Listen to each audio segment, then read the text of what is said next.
Greetings. Welcome to TheQueenElle LLC. This is TheQueenElle. Thank you so much for joining me today.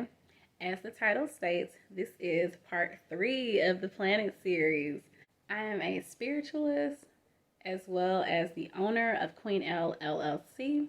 There are links in the description box for my Etsy shop as well as the blog queenelle.net and the planners that I have for sale on Amazon. Okay, so let's get started. We have 2 more planets left in the main planet series.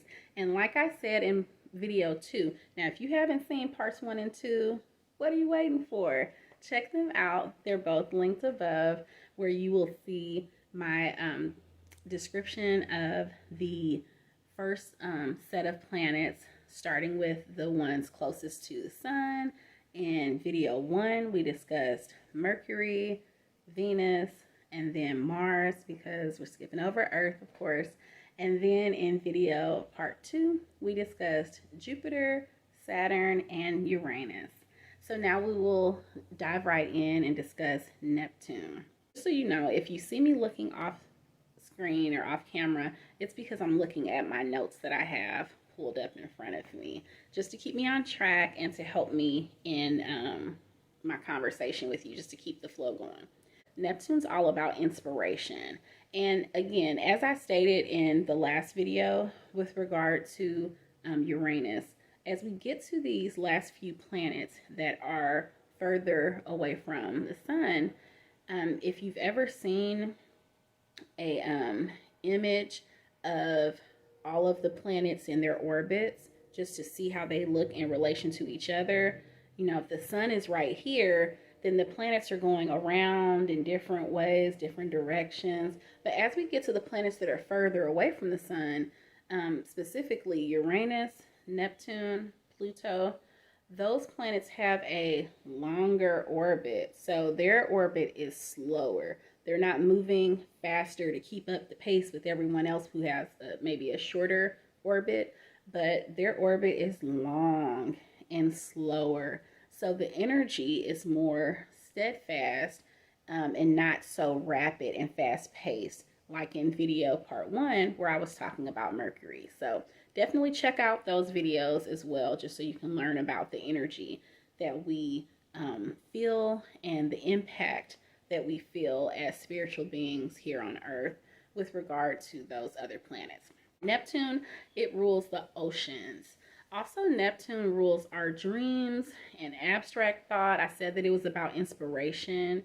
So with regard to chakras, which will be a future video, it has a lot to do with our crown chakra. So our thoughts, our anything mysterious is governed by Neptune. Also spirituality, self-development, and self-improvement as well. There are other planets that affect spirituality as well, but as far as our thoughts and our mindset go, Neptune covers that. Then we have our artistic expression through music and dance is a way that you can express your Neptune energy. And also the enhancement of meditation practices is governed by Neptune. Neptune has feminine energy and it rules Pisces. There are some planets, and I mentioned specifically, as I was discussing Uranus, I mentioned how Neptune, because Neptune was not discovered, if you think about how historically, as our astronomers and astronauts were venturing out throughout our galaxy and spotting different planets, the planets that were further away were discovered at a later time than those that were closer to Earth.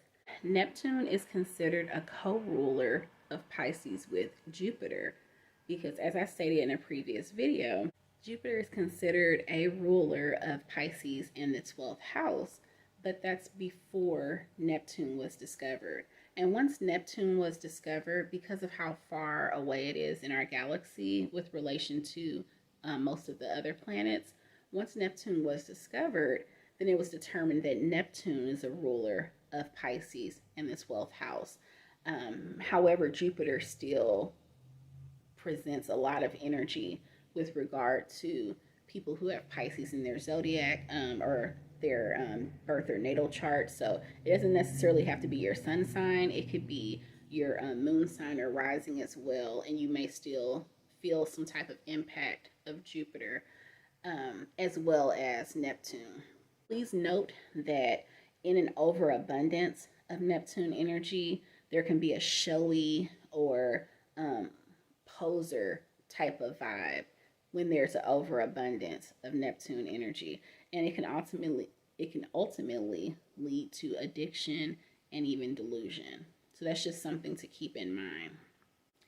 Now let's discuss Pluto. And yes, Pluto is being considered one of the main planets for me. Pluto is all about rebirth. It's all about rebuilding, regeneration. Pluto is a subtle yet powerful energy. And also, it's all about transformation for our betterment. With regard to Pluto energy, we're pressed to look inward and to have self-reflection. Also, Pluto rules Scorpio. Pluto also rules our 8th house in our natal or birth chart.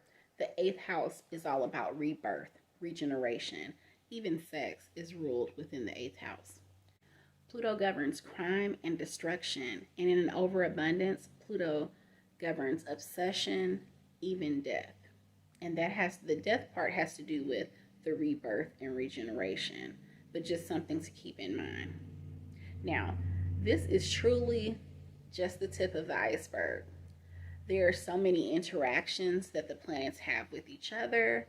There are ways that, depending on not just where the planets were when you were born, but also where they are today, that can affect you depending on where they were when you were born, depending on your zodiac signs, depending on which planet rules your zodiac sign.